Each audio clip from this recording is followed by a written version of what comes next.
Yeah, yeah,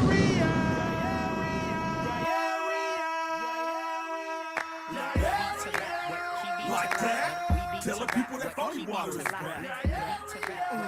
Like that. Tell the people that phony water is back. Like that. You are tuned into the W Show on Sideline Sports Talk Network and 100.1 FM, Kansas City. Live from Radio Row in San Francisco, California. Brought to you by Gates Barbecue, the Negro Leagues Baseball Museum, Dillard Zona Rosa, the Soul of Santa, Golden Gate Funeral and Cremation Services, and Wood Nissan. All right, back here live from Radio Row in San Francisco. We appreciate you guys sticking with us. We have a friend of the show, we can say. Indeed. He's been on with us pretty much every year that we've been doing Radio Row. Mr. Lights Out himself, Sean Merriman. What's up, man? What's up, my man? How you doing? I'm good, man. Appreciate you giving us some time today. Appreciate it. Yeah, now, what brings you to Radio Row this year? You know, it's I was walking up, and I was like, it's my 15th. Like, I've been here for a long time. Yeah.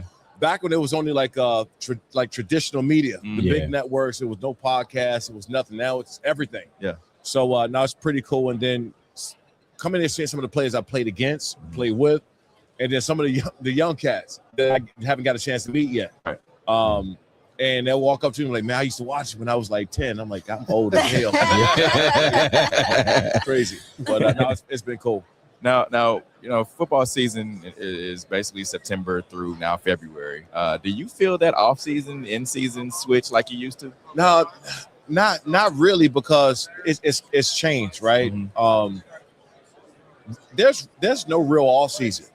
Okay. It really isn't, you know, especially for the players, because you'll get like a good month off where you don't have anything. Mm-hmm. But more than likely, you got some kind of injury, something after the season. So you got to get back into some kind of physical therapy or somewhere. Yeah. And then you got your all-season workouts, your OTAs. I mean, it just really is not a real off-season. Yeah. Mm-hmm. Mm-hmm. Yeah. Are you still working in the MMA realm? Yeah. And so how's that going? Because I know you still pretty much train for that every day, huh? Yeah, I still get after. I try to anyway. Yeah. But yeah, Lights Out Extreme Fighting. So we just signed a deal with ESPN Latin America. Got you. Back in December, and it's cool because UFC went to Paramount on a 7-year deal, and then there was kind of a vacant, you know, some vacant spots from ESPN. They were like, yeah, let me get Lights Out up in there. Yeah. So that's been cool because, you know, in the States, football always going to be king. You know. But when you get outside the States, it's two things: it's soccer and it's fighting. Fighting, yeah. You know, and then especially in the Latin American countries, it's like it's crazy how the UFC has grown worldly. But now you need more fighters to have opportunities to get to the UFC.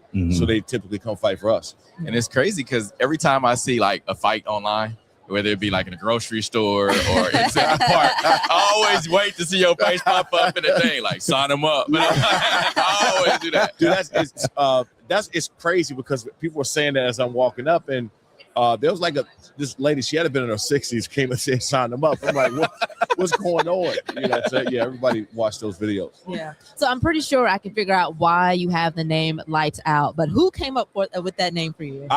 So my sophomore year when I knocked out four kids in the game, I had like 20 students come running to me and say, man, you knocked those kids lights out. And I was like, yeah, you know what? Lights out. Yeah. And not knowing that was going to stick, you know, this before social media. So I got to school on Monday, and I got my backpack on. I got my books in my hands. Like, man, good game, Lights. I was like, hold on, what? Yeah. So that it kind of caught on. I went home and I asked my mom to let me get this that I have now, this Lights Out, light switch on my right arm. And she looked at me and was like, boy, get the hell out the room. So every day for 2 weeks, I was bugging her. Finally, she let me get this Lights Out tattoo, and this became, you know, really a thing. Lights Out. Yeah, definitely. And how's because I want to talk about the game coming up.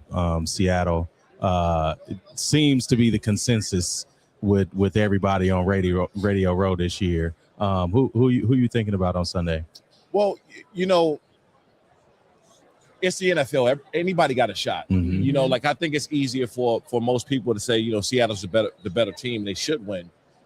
The truth of the matter is, if Mike Vrabel put together a game plan and come there and somehow get these guys like fired up before the game and they come out a different team they came out the last, you know, few weeks, yeah, they can win.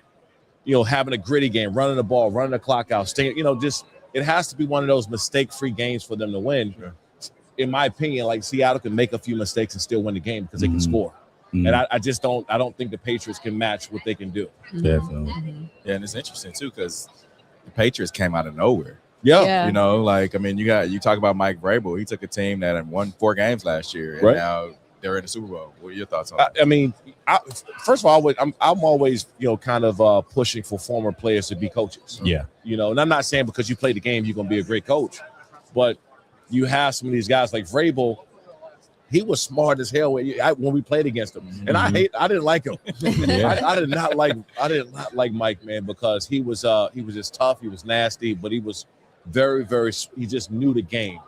So when you have those former players as coaches now, they come in the locker room with this mentality of toughness, understanding how to break down film, having a relationship, because that's another thing that people overlook, having a relationship with you guys, because if your players trust you, they'll run through a wall for you. Definitely. Yeah. And I had coaches, man, I'm like, all right, which wall? Where you want me to run through? So when you have players like that, then you're going to win a lot of games, and that's what Mike has been able to do. Yeah, definitely.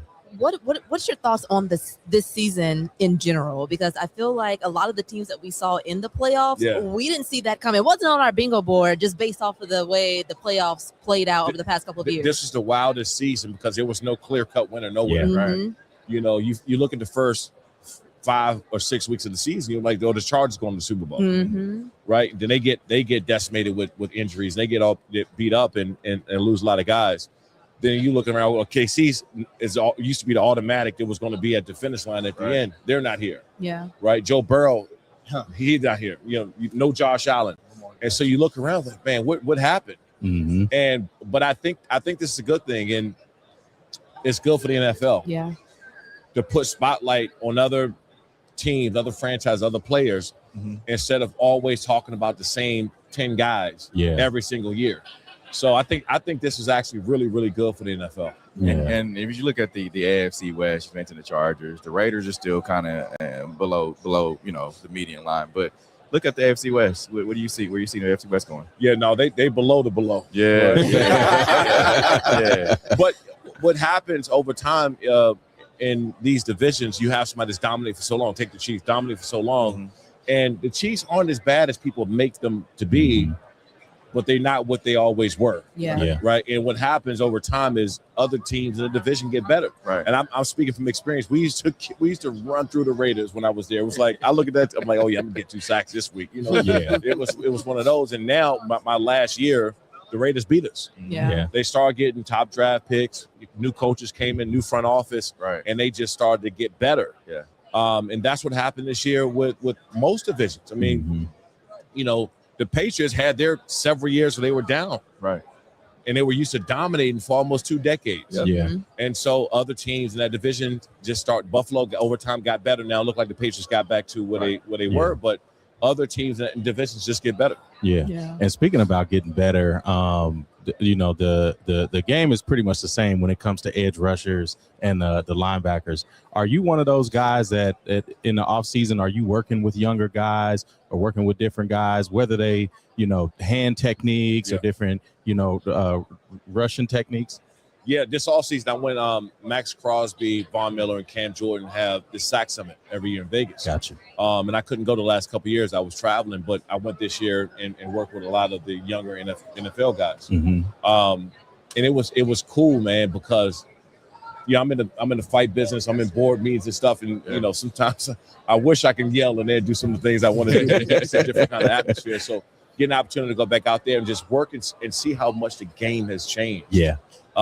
Like they share a lot of information between all pass rushers. They might call, Vaughn will call Max and be like, hey, what'd you see out of that tackle when you played him? Back when I played, we wasn't telling nobody at nothing. all. Really. Yeah. No.